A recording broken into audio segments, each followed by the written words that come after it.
Unreserved Surrender, September 13th.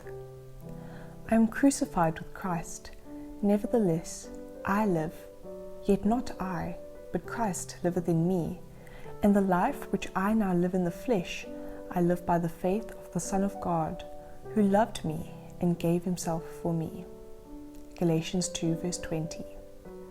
God will accept nothing less than unreserved surrender. Half-hearted, sinful Christians can never enter heaven. There they would find no happiness, for they know nothing of the high, holy principles that govern the members of the royal family. The true Christian keeps the windows of the soul open heavenward. He lives in fellowship with Christ.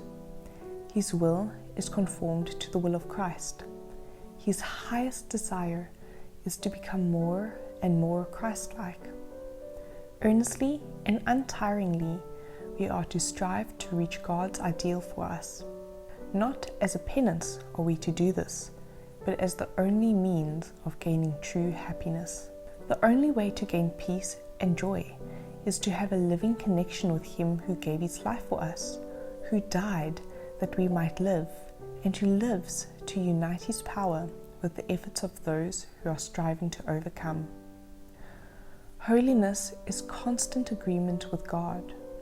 Shall we not strive to be that which Christ so greatly desires us to be, Christians indeed and in truth, that the world may see in our lives a revelation of the saving power of truth? This world is our preparatory school. While here we shall meet with trials and difficulties, continually the enemy of God will seek to draw us away from our allegiance. But while we cleave to Him who gave Himself for us, we are safe. The whole world was gathered into the embrace of Christ.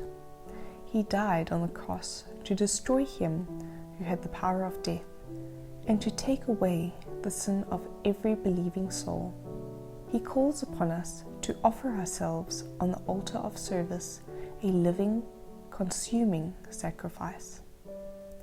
We are to make an unreserved consecration to God of all that we have and are.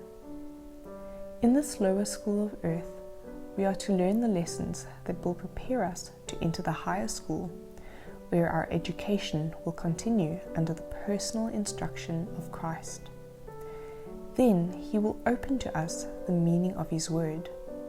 Shall we not, in the few days of probation remaining to us, act like men and women who are seeking for life in the kingdom of God, even in eternity of bliss?